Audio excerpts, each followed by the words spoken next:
a place where we can offer burnt offerings and we can offer other sacrifices to him.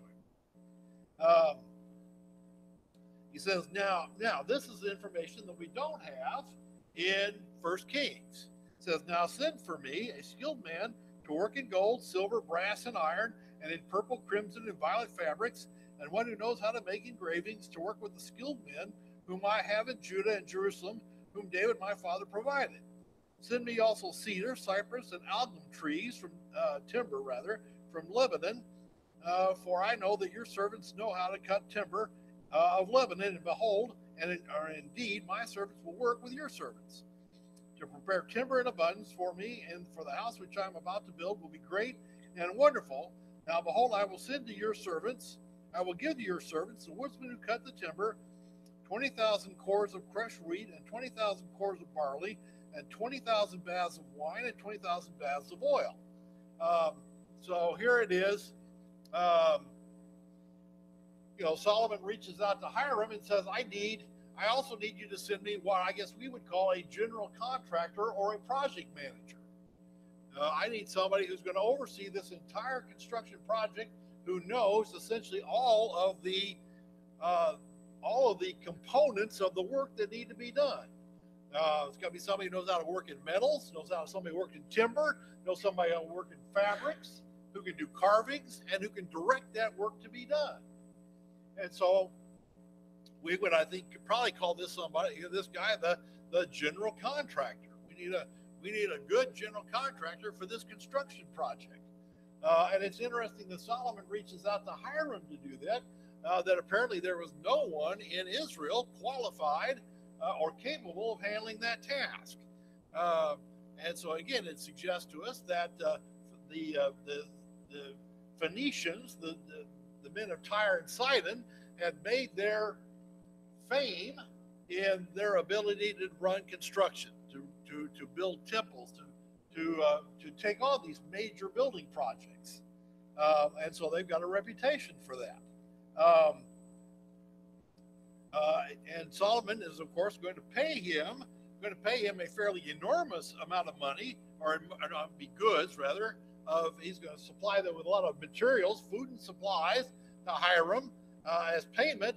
A core was a measurement of dry measure equal to about 11 bushels. So here is 20,000 cores times 11. That's 220,000 bushels of wheat and 220 bushels of barley that he'll be supplying every year.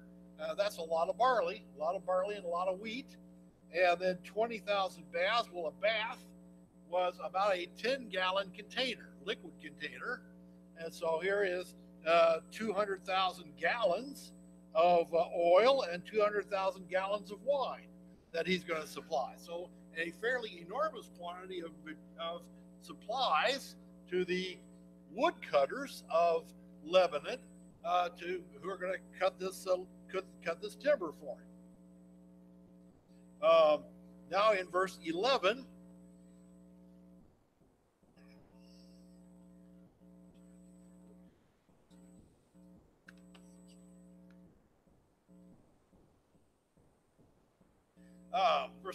verse 11,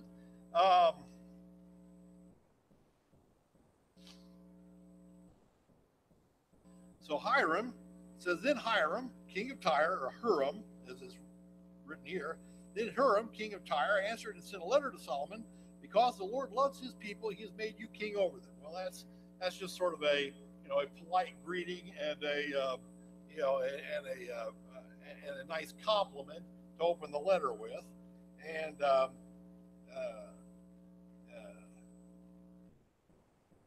then Hiram continued, blessed be the Lord, the God of Israel, who has made heaven and earth, and who has given King David a wise son, endowed with discretion and understanding, who will build a house for the Lord and a royal palace for himself. Now I am sending Huram Abi, a skilled man, endowed with understanding, the son of a Danite woman and a Tyran father, who knows how to work in gold, silver, bronze, iron, stone, and wood, and in purple, violet, linen, and crimson fabrics, and he knows how to make all kinds of engravings and execute any design which may be assigned to him to work with your skilled men and with those whom my Lord and those of my Lord David, your father. Now then, let my Lord send his servants wheat, barley, oil, and wine, of which he has spoken. We will cut whatever timber you need from Lebanon and bring it to you by rafts, by sea to Joppa, that you may carry it up to Jerusalem. So here's the whole plan laid out by Hiram, on how he's going to get this done. And oh yeah, don't forget the deliveries of the food, by the way. You notice he kicks that in there, and he sends this skilled man, who's identified here as Hiram Abai. Have you heard this name anywhere else? Anybody but John? Yes. Huh? Yeah, the Masons. And I'm really frustrated I can't get to this up on the screen right now, but be that as it may. Here we have this man, identified as the son of an Israelite woman and a Gentile father. And this guy has become one of the central characters of Masonic ritual. If you're familiar with Masonic ritual, this guy is becoming one of the, and it all comes out of these chapters here. This guy is mentioned only in chapters 2 and 3 of 2nd Chronicles, and also again in chapter 7 of 1st Kings. So he has frankly a very limited introduction in the Bible, very limited exposure in the Bible, and yet the Masons have built this fairly elaborate legend, if I could put it as a legend, about him that they've incorporated, of course, into their rituals. Here is a text from their Morals and Dogma of the Ancient and Accepted Scottish Rite of Freemasonry. This was published in 1906, by the way, and it says, here's their story: the murder of Hiram. Now, you have to understand their story. Their story, the legend, their legend ritual goes like this: that Hiram here is the master mason, okay, assigned to build Solomon's temple. That Hiram is approached by 3 craftsmen who are demanding to know the secrets of his Masonic, of his masonry skills. They want to know all of his techniques, all of his knowledge about how to construct these buildings and so forth. And so Tim.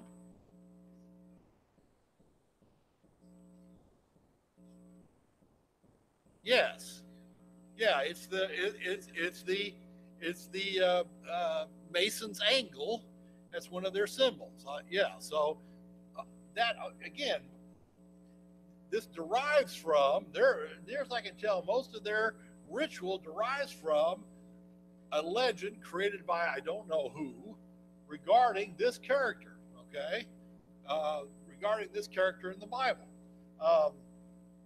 And again, the story is that of these 3 men that are demanding of him that he would give him his secrets of how to do the masonry, how to do the construction, and he refuses, and they kill him.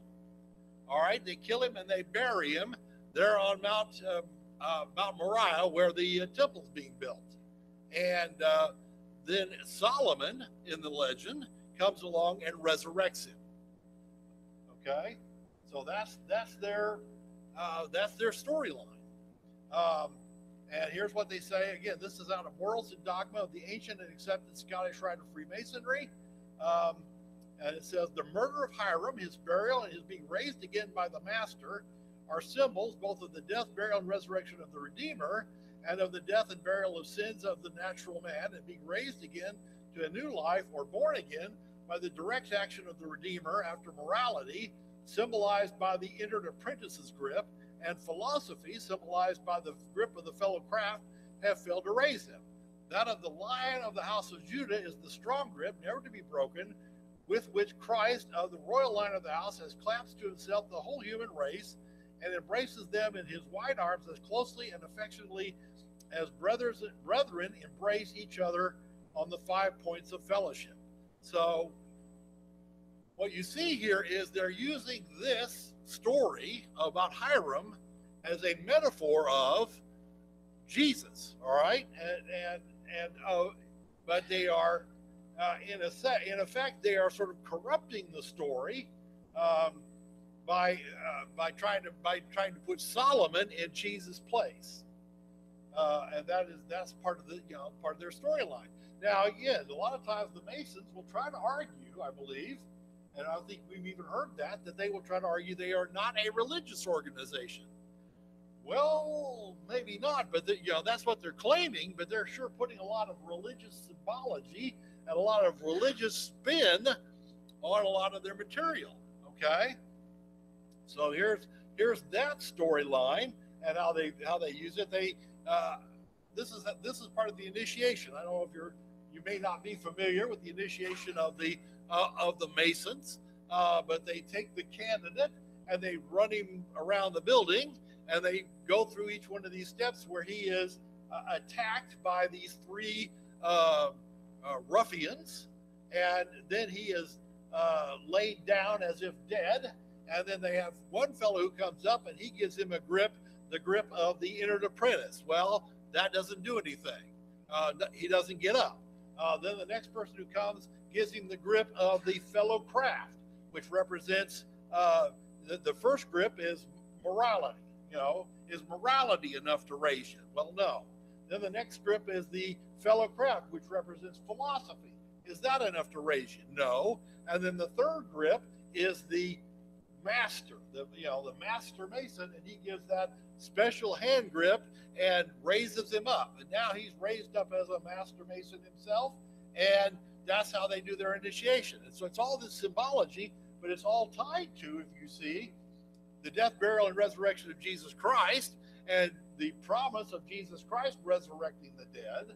And so they're trying to incorporate that into their rituals, even though they claim that they're not a religious group. So here's another section. This is from the Indiana Monitor and Freemasons Guide from 1993. And it says, for instance, in the first 2 degrees, the lodge symbolizes the world, the place where all workmen labor and useful vocations. But in the master's degree, it represents the Sanctum Sanctorum, or Holy of Holies of King Solomon's temple, which was itself a symbol of heaven, or the abode of deity. It was there that nothing earthly or unclean was allowed to enter. Quote, but there shall be even a deeper symbolism in the master's lodge. The allusion is not only to the sacred chamber of Solomon's physical temple, but alludes also to the sacred chamber of that spiritual temple that we all are or should be. And so notice how, again, they're trying to make the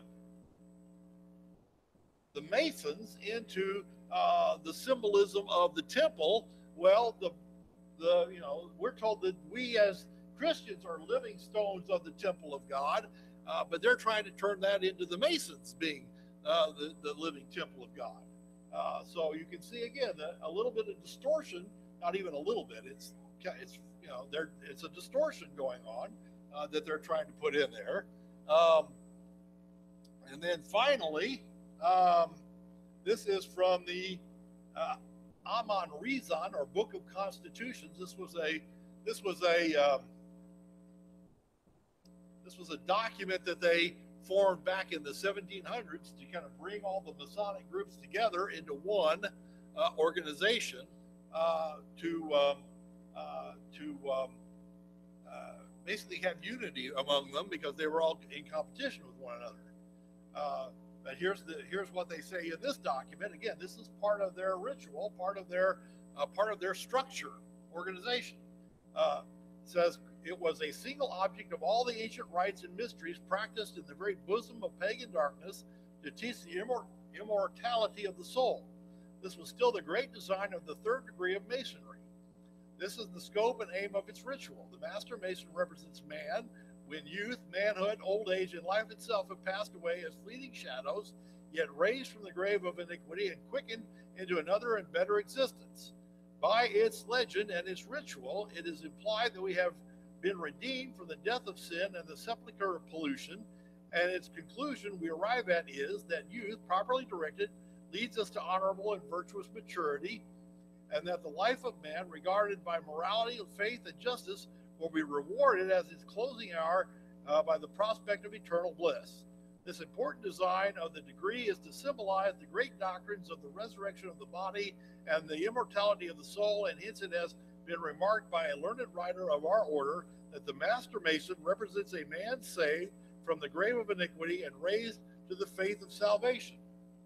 So again, they're equating salvation with Masonic teaching rather than with the observance of the doctrines of Jesus Christ. Teaching, yeah, Louise?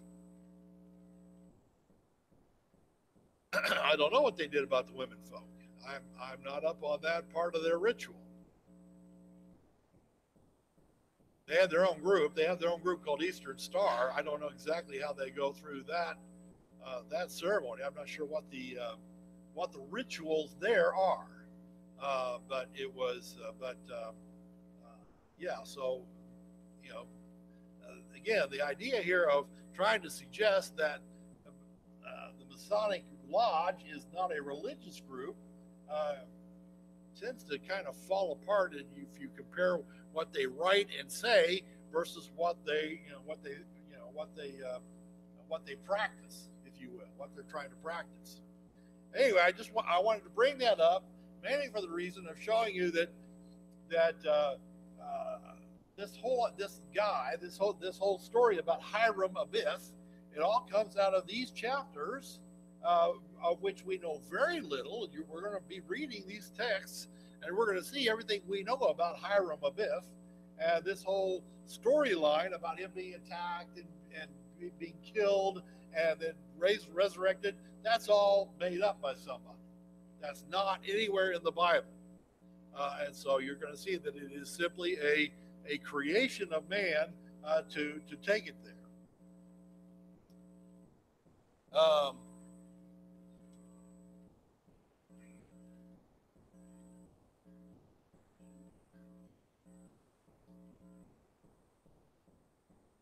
Yeah. Yeah.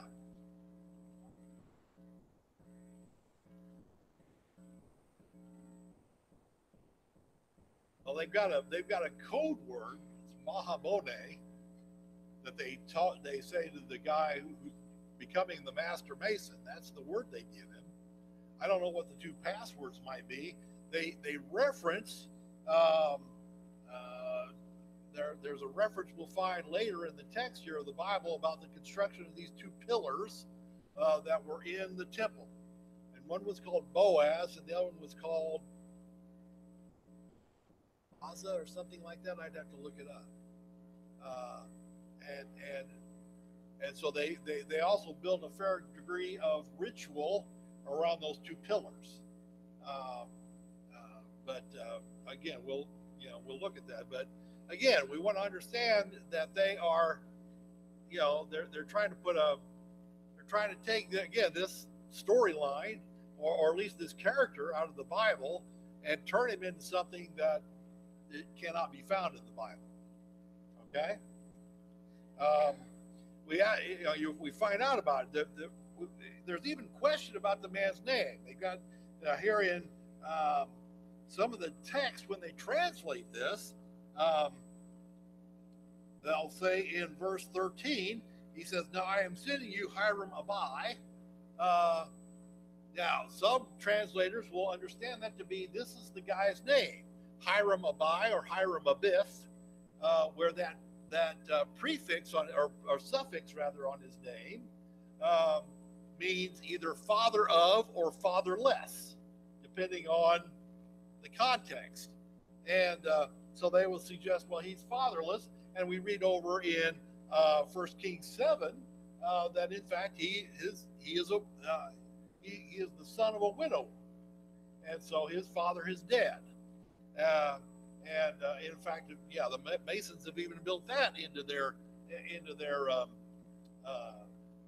ritual and coding to one another, talking about one of the ultimate signs of distress for a Mason is they will all utter the phrase, "Is there no help for the widow's son?" And that is supposed to be a code word to one another that, hey, I'm in distress and I need help. But again, some of them hold that name, Abai, or that suffix, means fatherless. But others believe, and others indicate, some translations, in fact, of the Bible will even read that I'm sending to you a man, a skilled man, who is simply of my father Hiram. In other words, this is the guy who worked with my father. It says Hiram, king of Tyre, and he worked with my father. He's my father's general contractor. And so I'm sending you a man skilled, and he's so skilled, he was doing work for my father, who was king of Tyre, and that's who I'm sending to you. And so Hiram is not the guy's name at all. In fact, we don't know the guy's name.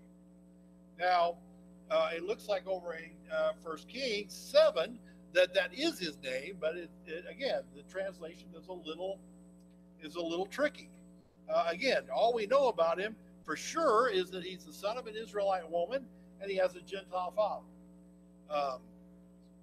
You'll also see some concern. Some folks will try and they'll try and throw up their hands and go, "Oh, look, we got a contradiction in the Bible," because we look here in verse 14, and it says, "the son of a Danite woman and a Tyrian father." That's in verse 14. But if we look over at 1 Kings 7, notice what it says there.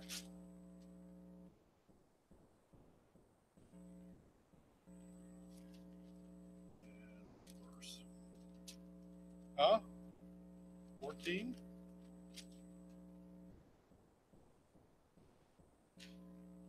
Yeah, here it is.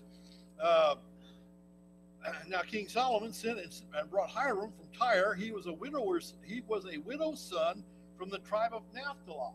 So wait a minute. Chronicles says Dan, this says Naphtali. And his father was a man of Tyre. He worked in bronze, and he was filled with wisdom and understanding and skill for doing any work in bronze. And so he came to King Solomon and performed all his work. So wait a minute. Is he from Dan or is he from Naphtali? Well, the answer is, according to the commentators, that there is no contradiction here. That yes,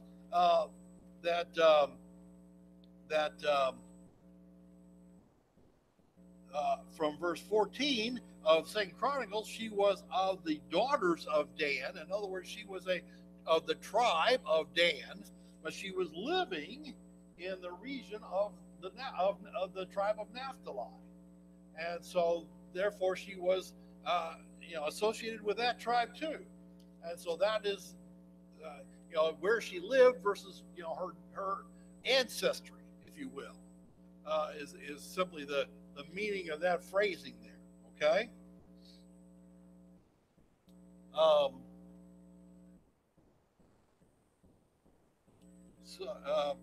So then he goes on in this is again 2 Chronicles, in verse 17. We wrap that up. Solomon numbered all the aliens who were in the land of Israel following the census which his father David had taken, and 153,600 were found. And he appointed 70,000 of them to carry loads, and 80,000 of them to quarry stones in the mountains, and 3,600 supervisors to make the people work. So again, we see that reiteration of the number of folks that he had working on him. But again, you can imagine, you're taking 153,000 people. This was just the Canaanites. This does not include, we read earlier that there were some 30,000 men of Israel who were sent in relays to go be doing work, and other folks who are involved in this project. And so we understand that this construction project is an enormous effort. We'll find out here in just a bit that it takes 7 years to get this done, and has an estimated cost in today's dollars probably in the order of something like $40 billion, $30 to $40 billion, roughly in today's money, not including all the other all the accoutrements that go with it. So from there, then I will go over to and pick up the story at 1 Kings 6. Because again, this is the parallel now of the building of the temple. Any questions or comments so far on this? Yeah, Daryl? Why were there so many? Yeah, they were supposed to get rid of them, and they didn't. If you read over in the book of Joshua, you will find out that they did drive some of them out, but the others they let stay in. As an example of that is the Gibeonites. If you remember, the Gibeonites come to Joshua pretending to have traveled a long distance and said, "Oh, look, this bread." They took some old dry, stale bread with them, and they told Joshua, this bread was fresh when we left home, and they were wearing their old clothes and their old shoes, and they said these clothes and these shoes were new when we left home, and now look at them. And so they were able to persuade Joshua that they'd traveled a long distance, and we're from way far away. And so Joshua makes a covenant with them and says, "Okay, we'll have a peace treaty. You're not of this land. We'll have a peace treaty." So he sets up a peace treaty with them, and then finds out, oh no, they lied to you. They're living in this area. They're living nearby. And so Joshua, basically in punishment, tells them, "All right, you're going to be hauling wood and you're going to be cutting wood and hauling water for us then, if that's the way you want to be." And so they became servants to the Israelites, basically decided it's better to serve the Israelites than to be driven off the land or be put to death. So at least some of them were like that. There were others that, for whatever reason, the Israelites didn't get around to driving them off. And they were living in the land. That they had all the Philistines up and down the coast that David had just conquered them. So they were still there in the land. And so you had all these people there in the land who were not Israelites. And Solomon said, "Well, you're going to go to work on the temple." So that's where they all come from. Okay, so now going over to chapter. Any other questions? Any other questions on this? So now I want to flip back to 1 Kings 6, picking up the storyline here, and we get a time marker. This is very handy. This is a very nice little time marker that they give us about the construction of the temple. Now, it came about in the 480th year after the sons of Israel came out of the land of Egypt, in the 4th year of Solomon's reign over Israel, in the month of Ziv, which is on the 2nd month, that he began to build the house of the Lord. Well, that tells us a lot of information right there, because we've ascertained, we modern scholars, modern historians have ascertained that Solomon began his reign approximately 970 or 971 BC. So he begins to build the temple about 967 BC, because it's 4 years into his reign. So about 967 he begins to build, and we're told that's 480. They've been keeping track, 480 years since the Israelites came out of Egypt. So now we know that the Israelites left Egypt about the year 1447 BC.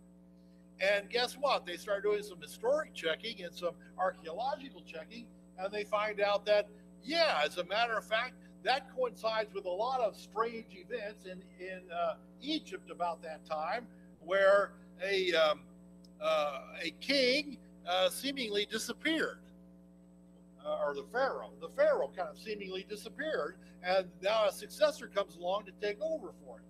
Well, why do you think that pharaoh might have disappeared? Yeah, he got drowned in the Red Sea. That's exactly, yeah.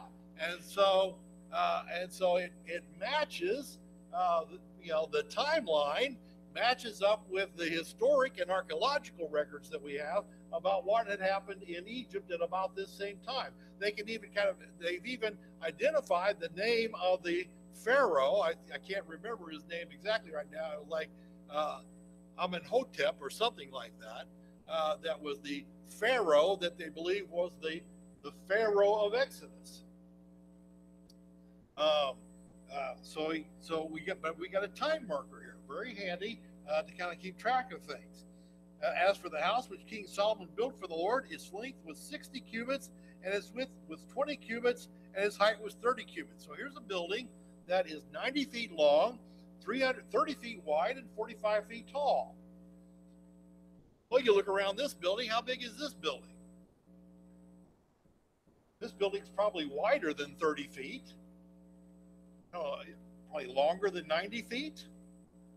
And probably, I don't know if it's taller than 45 feet, but it's, it's at least, I don't know, maybe 30 feet tall, maybe 40.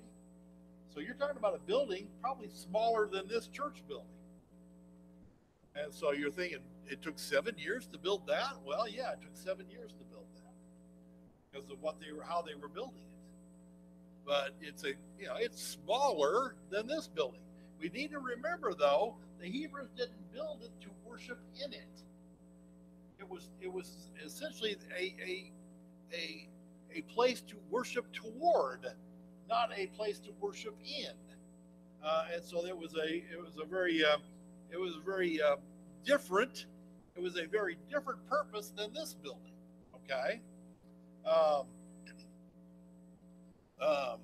We see the construction of it. As for the house, he made windows with artistic frames. That word artistic, by the way, is in italics because there was some design to them, but we don't know how many windows. We don't know how they were set up. But apparently they were according to some design. Encompassing the walls in the house round about the nave and on the inner sanctuary. Thus he made the side chambers all around. The lowest story was 5 cubits wide, and the middle was 6 cubits wide, and the third was 7 cubits wide. For on the outside he made offsets in the wall of the house all around the order, and that the beams would not be inserted into the walls of the house. The house, while it was being built, was built of stone prepared at the quarry, and there was neither hammer nor axe nor any iron tool brought into the house while it was being built.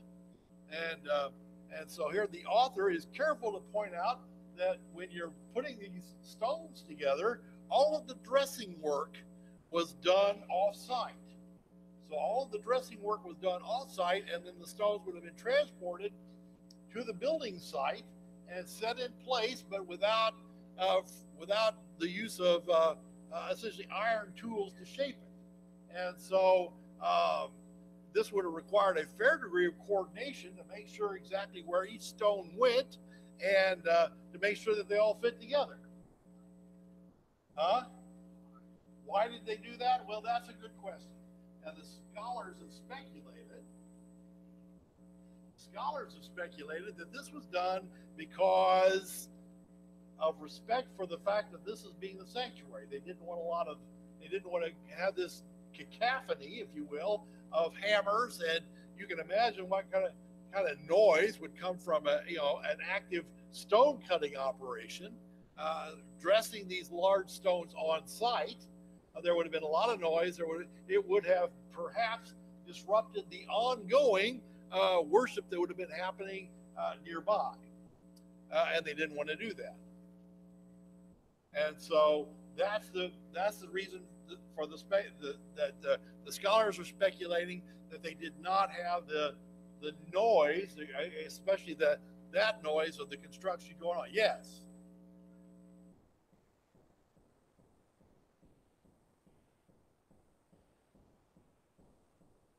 Yeah, heard in the house, right? Yeah, that's the emphasis. They didn't want that noise. Yeah, you can imagine we're trying to hold worship services here, and somebody's out in the parking lot building something, and they're beating on it with a hammer or using a jackhammer or something. That could be a little disruptive to services. And the scholars speculate it's for the same reasoning that they didn't want a lot of construction. Now, obviously, there's going to be some, but they didn't want a lot of construction noise, especially a lot of hammers and carrying on during that time. All right, I'm going to stop there. Thank you for your attention and your patience with my computer this morning. Trying to get that back up again, but we'll continue on with in the rest of 1 Kings 6 and the rest of the chapters. Again, we're going to be bouncing back and forth a little bit between 1 Kings and 2 Chronicles because there's a lot of parallel there. Thank you.